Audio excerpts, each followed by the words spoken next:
excited for Talent Talks here today. We got Adam Hablewitz, Talent Acquisition Leader from Menasha Corporation, 8+ years of talent leadership experience, $2 billion organization. He's got a lot on his plate. Adam, thanks for joining us.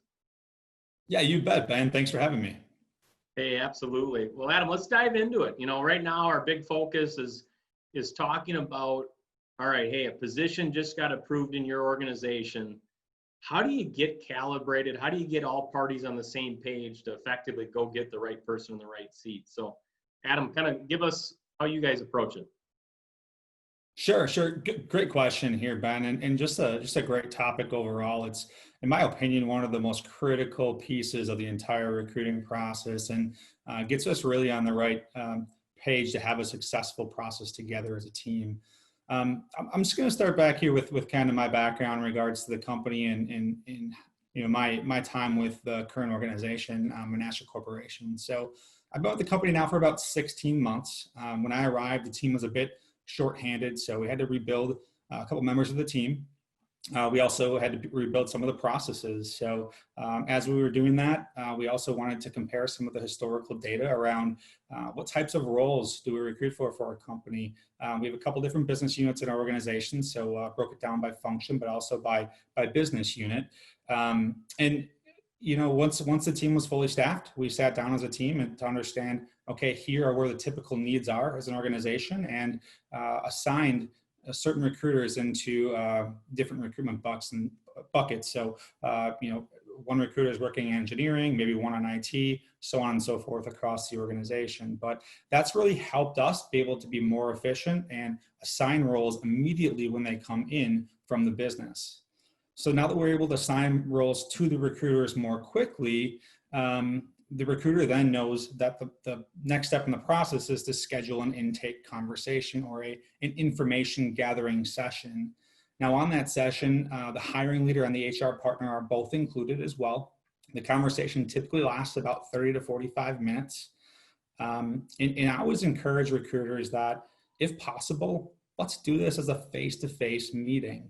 The reason I say that is not only is it important for us to understand the needs of the role, but it's also an opportunity for us to meet a new leader in the organization, to establish trust and to build rapport.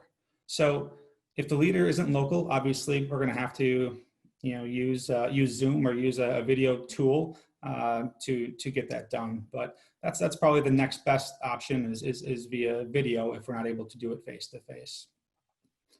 I also think it's really important to prepare for this conversation. So as a recruiter, it's great to do some research on the position. So we want to start to understand some of the terminology that is going to be discussed. If you're unfamiliar with the role, by no means is this is this research to position you as the expert on the topic, but more so to get you in the right mindset to have the conversation.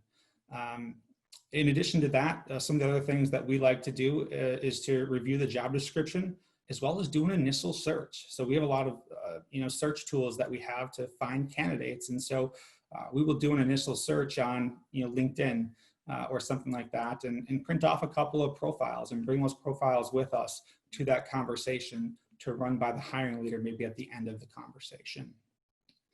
So now actually getting into the conversation, Ben. You know, we're certainly going into the conversation to understand the skill sets and the attributes that the hiring leader is looking for, but we also want to clearly understand the skills that differentiate the really strong candidates from the not so strong candidates. In addition to that, there are many other items that we want to pull from this conversation. One of those is just, what's the history of the role? Why is it open? Is there, you know, constant turnover in this type of position? And if so, we want to understand why. Because we want to be able to explain these items to the candidate just so that they're aware and we're transparent about those types of situations. We also want to understand the scope of the role. You know, what does a normal day look like? Clearly understand the future career path for this position. What are some projects this person might be involved with when they come into this role? I think the projects question is an important one, because we also want the person, we also want to be able to explain to the candidate what's in it for them. What skills are they going to learn through this role? Also want to understand the culture for the location and the leader's leadership style as well. So that's kind of the information gathering piece that we tackle in the intake conversation. But once that's complete, we shift towards budget. So pay, expectations for the role. Obviously, our HR business partner is there, so we can have that open conversation. And then we switch over to discussing the recruiting strategy. We want the hiring leader to understand where the roles are going to be, where the position is going to be posted. So what job boards. We want to understand how involved the hiring leader is on some of those job boards, such as LinkedIn. Are they involved in any specialty groups that we could post a job in? Are they involved in any specialty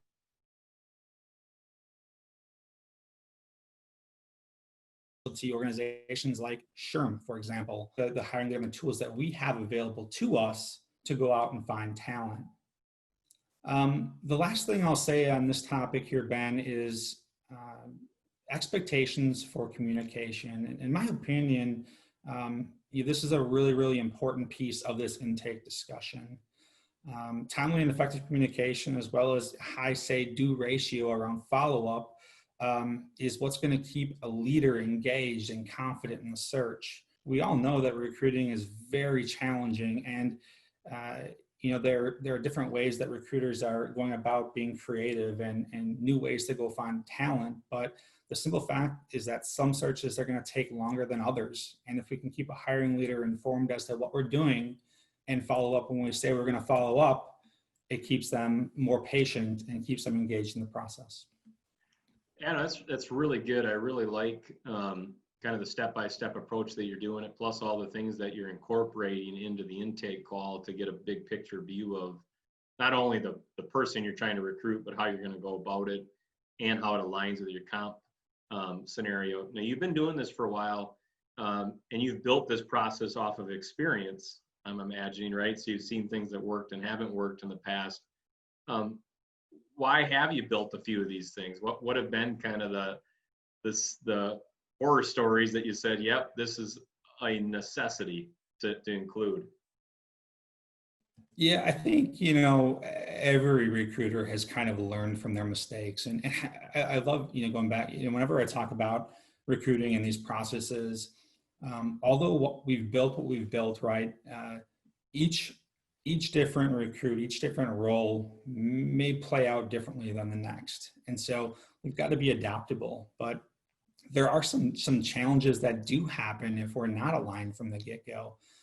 One of the things I didn't mention is that I think it's really important that the recruiter prepare for this intake conversation. I think it's equally important for the hiring leader to prepare for it. A lot of times you'll get into an intake conversation and the leader doesn't know what to expect in that conversation.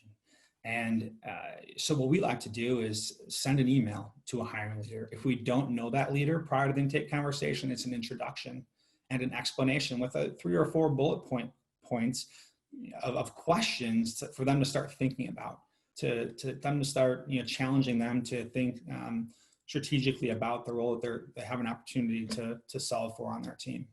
So that's one area, a gap that you could run into if the leader's just unprepared going into that conversation.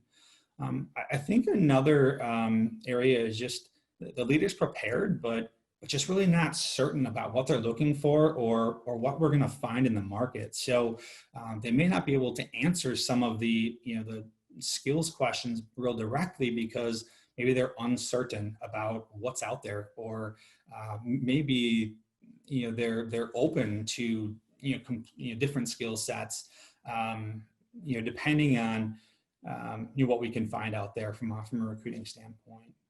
The last thing I'll say, and just some of the challenges of this conversation, Ben, is in regards to the flip side of my second point. There is if leaders are looking for really niche skill sets, in that situation, we'll have to really go out there as a recruiter, understand the market, bring the data back to the leader in regards to supply and demand. So oftentimes those niche skill sets are going to cost more than some of the more easy to find skill sets, if you will. And so we'll have to have that conversation and continue to educate the hiring leader as well. In that regard, do you lead that kickoff call at any point and say, we're going to do the next 2 weeks is going to be a research phase based on the niche information you provided. Like, do you set a time frame on what the next 2 weeks look like, so they're not expecting candidates ready to be interviewed? Or tell us about that. Yeah, absolutely, Ben. So as I leave the conversation, I'm always setting that expectation as to when they'll hear from me next. And for all searches, I'm going to say, hey, it's going to be a week and a half to 2 weeks before you hear from me. The reason being, it takes a while for candidates to generate through job postings, but I'm also going to be aggressive using the tools that we have to go out and find passive talent. And that takes some time for them to reply to my messages and for me to really ensure that they're engaged and interested in the opportunity we have available. At that same time, then, we are obviously assessing the market. We're trying to figure out what is the true supply out there, and bringing some of that data back. If we can have to 2 weeks when we're supposed to meet, we don't have any candidates, we better know what the market is telling us. Yeah, no, that's really good. I think not every search is not created equal in recruiting, right? And so I think it's great to have a calibration process that you're doing, but then there has to be some differences in approach, recruiting strategy, data, and analytics for each role. Adam, let's finish with just one other pitfall. Like, hey, for someone that's a newer talent manager building a game plan, what's something to avoid that you learned in the past? Is this in structuring of the initial process? I would just say that, I don't know if this is a pitfall, but more so, before you can establish a structure for talent acquisition, you need to learn your business and understand your business. For example, our organization, in both of our companies, Menasha Packaging and Orbis Corporation, we have both manufacturing facilities and service facilities. Obviously, in the manufacturing facilities, we are making product. And in the service facilities, we are, for lack of a better description, moving product for our customers.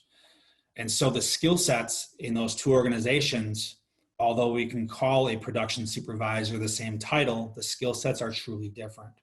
So when you're building a recruitment strategy, you have to be cognizant of that. So on the front end of that, you really need to take the time to meet the business leaders, to go on plant tours, and just learn your business overall. No, that's really good. I think, and I think even some of your strategy may be different in each plant, right? So you have to know the market you're dealing with, the skill sets there. So I think that's really good insight. Not a one-stop fits all kind of plan when you're looking at an organization of your size for every spot. So, well, hey, Adam, we really good insight. Really like the organization, how you're bringing things to the table. So we appreciate your time. Thanks for joining us. Yeah, thank you so much for having me, Ben.